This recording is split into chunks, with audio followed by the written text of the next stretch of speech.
kopong-kopong ang mga senadors dito at ang mga mambabatas, may tinatawag na delikadesa. Aligasyon pa lang, kapag meron talagang probable cause na pwedeng ituloy at kasuhan, nagre-resign na dahil mas marami pang lalabas. Ito ang naging reaksyon ni Judas na Al Franklin na senador. Over the last 2 weeks, a number of women have come forward to talk about how they felt my actions had affected them. I was shocked. I was upset. But in responding to their claims, I also wanted to be respectful of that broader conversation. Because all women deserve to be heard and their experiences taken seriously. I think that was the right thing to do. I also think it gave some people the false impression that I was admitting to doing things that, in fact, I haven't done. Some of the allegations against me are simply not true. Others I remember very differently. I said at the outset that the Ethics Committee was the right venue for these allegations to be heard and investigated and evaluated on their merits. That I was prepared to cooperate fully and that I was confident in the outcome. Nevertheless, today I am announcing that in the coming weeks, I will be resigning as a member of the United States Senate. This is a hard thing to do with your life. There are a lot of long hours, late nights, and hard lessons. And there is no guarantee that all your work and sacrifice will ever pay off. With that, Mr. President, I yield the floor. Sa floor ng Senado niya, in-announce yan. He resigned. Hindi na niya pinahaba dahil hindi namin siya titigilan. Ang makapangyarihan dito sa Amerika kami. Kami na mga mamamayan. Kami na nagbabayad ng buwes. Hindi ang mga politiko. Ng mga hudas. At mga nagnanakaw ng kabanambayan. Nanghihipo ng mga babae. Yung sikonyers, nag-resign na rin. Ang hudas. 30 taon na bilang isang House Congressman ng ayop. Pardon my friends. Yung mga OJT, pag tinatawag sa kanyang kwarto, hinuhubo yung kanyang salawal at ipinakikita yung kanyang are. Natatakot yung mga OJT na magsalita, baka sila palayasin at yung iba nga pinalalayas. Anong klaseng mga hudas yan? Itinago yan ng mga Democrats, ng mga grupo ni Hillary Clinton at ni Obama. My goodness. Ito lang presidente na ito ang talagang nagsumikap na talagang gerahin ang putik sa Washington DC. Kaya nagkakagulo sila ngayon. Well, sama kami ng 10 kay Trump. Anong masama ron? Napalayasin yung mga senador na yan. At alam mo, nangyari kay Al Franklin, mismong mga kasamahan niya na senador, karamihan mga babae, pinuntahan siya kahapon. Kahapon lang nangyari eh. Pinuntahan siya hanggang umabot ng 38 hanggang 40 senadore ng Amerika. Nakasama niya, sinabi sa kanya, pati ng leadership ng Senado, you better go. Huwag mo nang pahabain nito. So he resigned. Hindi pa maganda yon, Miss Grace Mariano? Ay, tama naman yun, ano? Buti naman at nag-resign. Dapat yung delikadesa talaga, mahalaga yan. Yan siguro yung medyo wala dito, no? Oo, di ba? Di ba? Maasahan ba natin na magkaroon ng ganon? Ay, ipagdadaanin natin sa dasal yun. Meron na ba dyan na alam na natin na magnanakaw yung senador na yon o yung hudas na congressman dyan? Hindi naman nalilingid dyan eh. Kaya dito sa Amerika, kapag nag-uusap-usap sa mga party, alam nila, sinasabi nila mga pangalan. Meron ba nag-resign? Wala akong matandaan. Ate, nakasakay sa tricycle o kaya sa karitela, bigla na lang na naka-SUV, bigla na lang nagkaroon ng 10 bahay. Saan ang galing yon? Sa langit o sa impyerno? May nag-resign naman. Tanong ko sa iyo, Miss Grace Mariano. Wala pa akong matandaan. Iisipin ko. Na senador na sinabi niya na nagkamali ako, huwag na natin pahabain ito. Humihingi ako ng paumanhin sa inyo. Kumbaga parang nolo contendere. Alam niyo po ang ibig sabihin ng nolo contendere? He is guilty without admitting to the allegation. Resign. Para hindi na humaba. Hindi niya i-contest. Pero hindi na rin siya ipoprosecute. Nangyari na bang ganon? Naku, dami niyan dyan. Huwag niyo sabihin sa akin na yung mga mambabatas niyo riyan na kung nasa saan ang puslo ng bayan. First of all kasi siguro sabi nila, ang dami naghihintay sa amin ng mga nakasahod 500 piso ang boto maghihintay sila ng isang kabambigas ng 4 na taon, saan namin babawiin yan? Di sila nakakahalata na yung mga mahihirap na bayan, nakarating pook ng Pilipinas, umaasenso ng lahat, naglilinis na ng korupsyon, nabanggit ko na yan dito sapagkat mahal kita Pilipinas, including Saudi Arabia.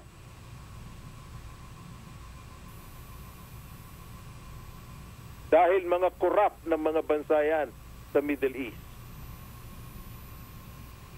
No more. Tigil ng lahat yan, iba na ang daigdig. At ang nagsimula niyan, itong pag-iisip ng isang bilyonaryo na ang pangalan ay US President Donald Trump.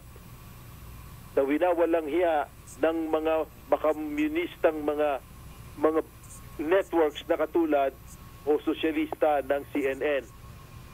You can quote me. Alam mo bang ako, sinuspindi nila ako sa hindi ang CNN sinuspindi nila ako kahapon sa Twitter. Inilagay yung aking komentary doon. Dahil milyon na nakakabasa noon. English. Sinabi na hindi raw ako pwedeng gumamit nung ganon. Dahil tinawag kong puta yung isang Amerikana rito na binibira si Trump. Sabi ko, are you a jobless whore? Or, puta. Excuse my French. Pero ka bang ebidensya na yung ginawa ni Trump? Na nanghipo ng mga babae? Samantalang lahat ng dumaan sa kamay niya ng mga naging Miss Universe, mga naging contestant ng Miss Universe, lahat sinasabi na very respectful na tao si Donald Trump. Pero itong hayop na si Chelsea, excuse my language, nakalimutan ko na yung pangalan niya, pinanatang ko. Ang daming nakabasa. Pero siyempre, ang Twitter na taranta. Sinuspindi ako, sinulatan ko sila, ibinalik kanina, 12 hours ago. Sabi ko, gusto niyo akong kalabanin? You want to challenge me? I have my voice here. Nagulat sila na ang WRMN pala na nandoon sa Twitter ay isang online broadcasting dito sa Amerika na naririnig sa buong daigdig. They better not mess around with me here. That's what I'm saying. May tinig tayong malakas dito sa Amerika. And I'm proud. Twitter, a multi-billion-dollar company. Tatanggalin ako sa Twitter, sinimulan sa sususpindi. Sinuspindi ako. On the record. Sinulatan ko sila. Immediately, within 12 hours, sinabi nila before 12 hours, your full functionality in Twitter will be restored immediately. Yun ang kagandahan dito sa Amerika. Kahit na mga multi-billionaire sila at hindi ko sila kasing yaman, my God, our voice here is respected. Kaming lahat. Basta't matuto ka lang na magsalita at wala ka nga atrasan. That is our First Amendment. Well, Pilipino ako. Dugong Pilipino ako. Kaya nagmamalaki ako. Kung nagagawa nila yan sa ibang mga lahi dito sa Amerika, not with the Filipino American. Nabibigyan ko rin ng galang ang isang Pilipino na ayokong pangalanan na umamin na siya ay isang Pilipino, nagdesisyon siya na siya isang maging lalaki na, binibiro siya sa network, ewan ko kung siya gagante, hindi ko alam kung ipagtatanggol ko siya dahil hindi ko pa alam ang punot dulo, narito siya. But I'm not joking. You're not joking that you went from being a white man to a Filipino woman. I mean, sorry. I'm sorry for... So what did she say? Did she accept that?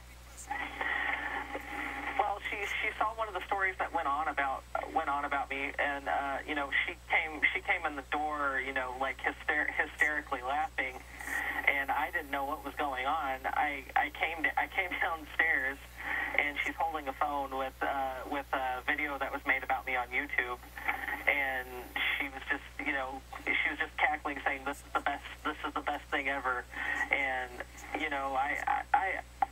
I can reflect on myself in the third person, and I can see why it's silly, and it is silly. It sounds like she doesn't take it that seriously. Yeah, I take it seriously. I guess the reason I want to talk to you was I've always wondered if we're telling kids or if adults are agreeing that you can change your sex, why not change your race? Why would that be not allowed? Why would we consider that impossible? When did that occur to you that you wanted to do that? Well, in short, the Filipino culture just kind of resonated with me, and again, I can see I can look at myself in the third person, and I understand it's silly, and identity issues are issues. It's a very small part of myself as well as my transsexuality, but a lot of people like yourself, find it interesting, and I'll talk about it. Well, I just think it's interesting that things that we thought were immutable and that scientifically remain immutable, like your sex or your race, now we're saying that you can change. I wonder, since you believe you've changed your race, do you think the rest of us spend, or the left particularly, seems to invest so much significance in race? You're this race, each one is very different from the other. That's kind of the whole point of being a progressive now. Do you think they put too much emphasis on race? I think they do, and I think in some instances they use race as kind of a basis to divide people. And I'm talking about what's it called? And I'm talking about intersectionality, where you have two people that are all of a sudden enemies just for simply existing. Well, alam mo, itong Pilipino na ito ay talagang binigyan ng mahabang oras ng Fox Network. Sapagkat dito lang ang kauna-unahan na nagkaganito. Na parang ang lumalabas dito, dinidiscriminate siya. Dahil nagdesisyon siya na tila nagpa-opera at siya ngayon ay isa ng babae. Hindi na siya Pilipino man. Operada pala. Nagpa-sex change na pala siya. Correct.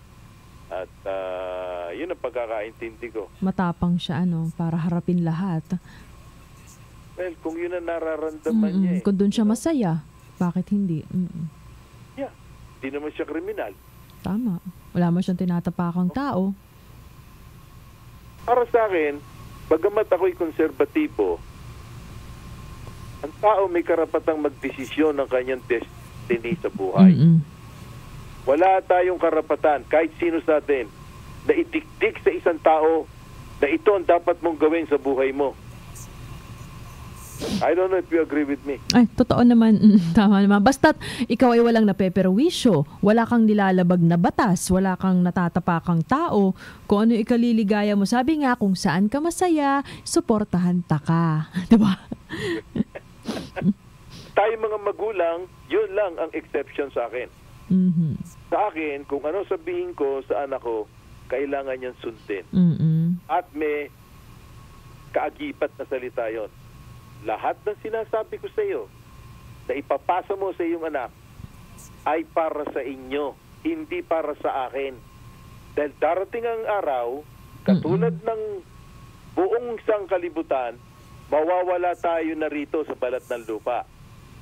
Bilang magulang, sinasabi ko sa iyo na ito ang tama. Tigilan niyang pag-inom ng alak, tigilan niyang paninigarilyo, tigilan niyang paglaknak ng mga Coca-Cola at nang yan, pinagsisimula ng diabetes yan. What's wrong about that?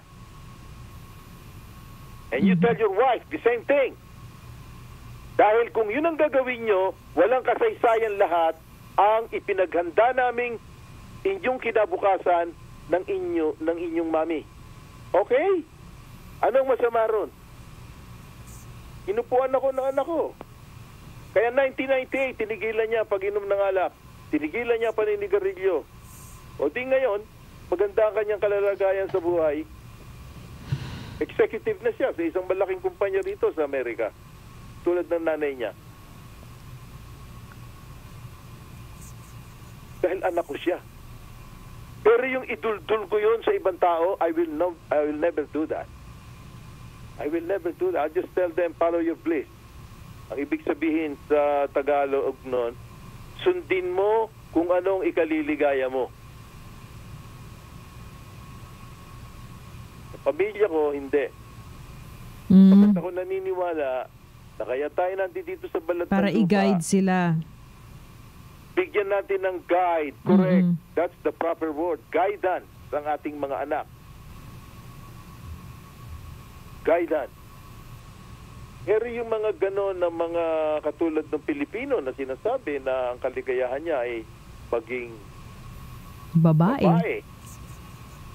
Ibang usapan yun. Hindi ko nasasakop yun. At thank God, wala kaming problema ang ganon. Para sa akin, problema yun. You know? Pero isipin mo kung anak mo nagkaganon. Oo nga, no, ang hirap. Mo? I don't think so. Walang magulang na magtatakwil sa anak na nagkaganon. You know? Kaya nga ang sabi ni Tucker, na isang bantog na commentator dito sa Amerika, ano naging reaction ng mother mo? Kaya sabi niya, well, she laughed, tumawa. So sa makatwid, yung nanay niya, hindi siya binobuldoser. Ang bumobuldoser sa kanya, yung mga tao na mga kaibigan niya, yung mga nakapaligid sa kanya. At ngayon, pinagwewelgahan na yata siya. That's sad, Miss Grace Mariano. You know what I mean? That's very sad. Mahirap yun. Mahirap yun.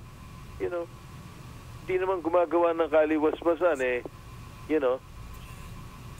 Nagpapalit ng kanyang sex. Ay. Hindi naman umutang sa kanila. Bakit nila babaguhin ang trato sa kanya? Di ba? That's my own point of view. Sabihin nila kasalanan sa Diyos. Ang dami ng lahat na lang Diyos ang sinisisi eh.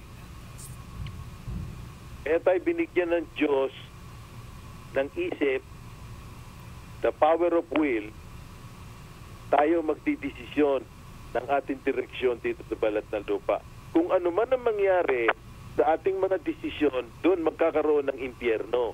Kasi pagkakaintindi ng mga tao, historically, walang sinasabi si Jesus na talagang ang impyerno ay nag-aapoy at naglalagablab. Wala. Halungkatin nyo buong Biblia, the Old and the New Testament, wala kayong makikitang ganon. That was propagated by a person by the name of Dante. Isang matalinong tao yon. Siyang naglagay na may purgatorio, kapag, medyo mabait ka, at kung ikaw ay talagang masama, pupunta ka sa impyerno. No. What Jesus said is, hell is the place where there is no love. Sa Tagalog, ang impyerno ay isang puok o sitwasyon na walang pagmamahal. Sapagkat kapag ikaw ay nabubuhay dito sa balat ng lupa at hindi ka nakakaramdam ng pagmamahal o hindi ka natututong magmahal, impyerno buhay mo. Marami ng mga billionaires, marami ng mga multimillionaires nasira ang kanilang mga buhay. Nag-drugs, naging alcoholic, kung ano-ano ginawa sa kanilang salapi dahil hindi sila nakakaramdam ng pagmamahal. Yun ang impyerno. Alungkatin niyo yan. Yan ay nasa Bagong Tipan o New Testament. At binanggit ko na yan, medyo may pagkarelihiyon. Hindi ako sangayon dito sa Santo Papa natin na medyo binusgahan ni Duterte nun eh. Magbibiro ko lang ito O kaya tang may katwiran si Duterte na nasikwatin si Santo Papa eh. Magbibiro mo babaguhin ng Our Father? Sino siya para niya baguhin yung ilang dekada na, centuries na inuusal natin ang manamin sumasalangit ka, babaguhin niya. Yung isang istansa ron, babaguhin niya. Lead us not into temptation. Ano ipapalit niya? Mali daw yun. Paano nangyari yun? Ano ipapalit naman kayaan na? Let us not fall into temptation. Ano pa? Pareho lang naman. Mariosip naman si Santo Papa. O ano ba naiinom? Talaga yatang alak yung iniinom niya pagka nagmimisa yung hudas na yan. You know what I mean? Nasuya ako nung nakita ko. Sabi ko, something is going wrong with these people. Dahil alam ko, yan ding si Santo Papa, galing yan sa isang komunistang bansa. At sosyalista ang kanyang pag-iisip. Iba pagkakaintindi niya sa pagiging Kristiyano. But I still respect him as the head of the Catholic Church. Pero for him to change our Father, Jesus Maria Jose, paano ba naman ito, Miss Grace Mariano? Lord's Prayer. Babaguhin ang Ama namin. Ganun pala yun. Hindi ba niya alam? Hindi ba siya nag-aral ng pagkapare? Na ang pagkakasulat yan, historically, history yan, hindi yan yung magic. Historically, ang inusal ni Jesus dun sa Last Supper at dun sa mga ibang okasyon sa kanyang mga supporters nung araw na kung tawagin ay mga disipulo sa wikang Aramaic.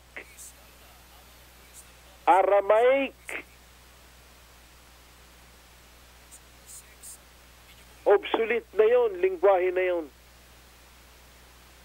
Kaya it's subject to a lot of interpretation. Ngayon, ininterpret yan ng mga nakakaintindi ng Aramaic language. At kaya yan, nailagay at naisulat the Lord's Prayer. At napakaliwanag. Ang sinasabi nga nila, it's a powerful prayer. In the morning, before you go to bed, patawarin nyo kami. Parang ganun, I'm paraphrasing. Sa aming mga pagkakasala, tulad ng aming pagpapatawad sa amin ay mga nagkasala. So the essence there, of the Aramaic language of Jesus Christ is that love, pagmamahal. That's the essence of the Lord's Prayer, ang magpatawad.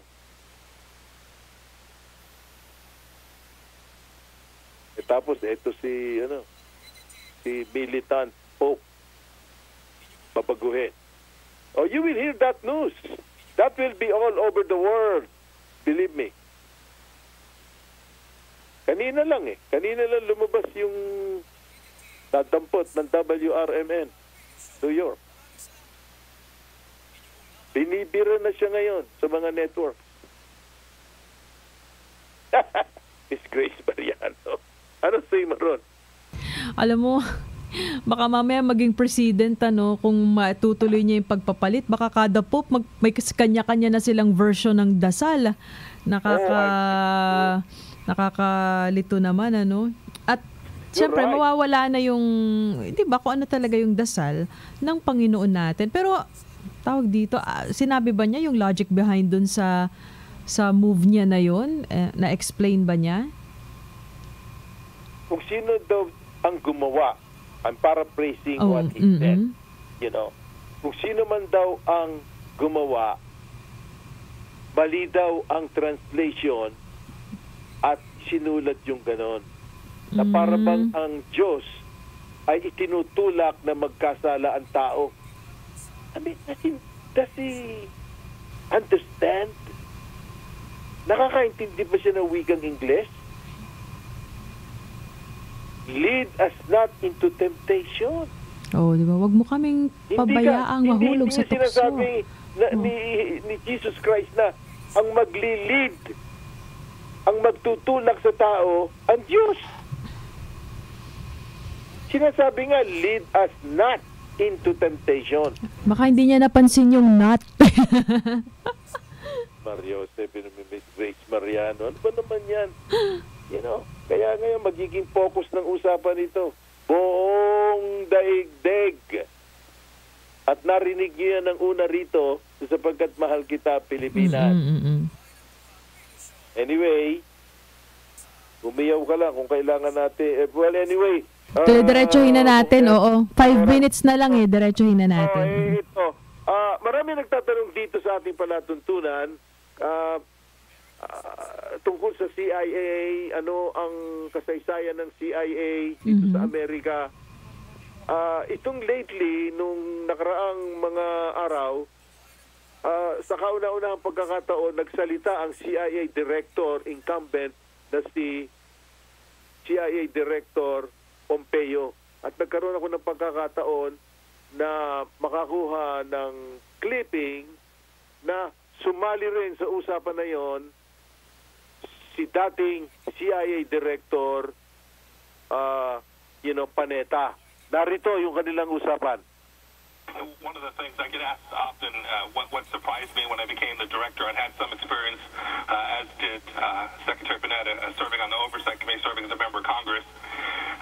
It's the incredible nexus between what we do, how we inform the Department of Defense, how we provide this sum of the parts, working alongside our DoD partners in lots of different ways. Certainly in the intelligence cycle, delivering to them information that we've garnered so that they can go perform their function, make good decisions about how to array their forces. But the cycle comes back to the DoD has lots of information that's on the ground that feeds our intelligence. And then there's places where our paramilitary forces and the DoD forces are working alongside each other truly hand in hand. We couldn't do much of what we do in the intelligence community without an enormous commitment from Secretary Mattis and the Department of Defense, and I like to think that they depend on us as well. And the reality is you cannot deal with these crises without good intelligence. That's the bottom line. If you don't have good intelligence, you cannot conduct effective military operations, and you cannot implement effective diplomatic relations. You got to know what the hell you're talking about.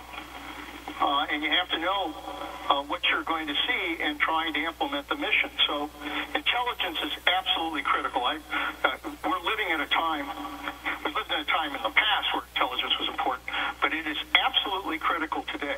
And also this relationship between intelligence and the military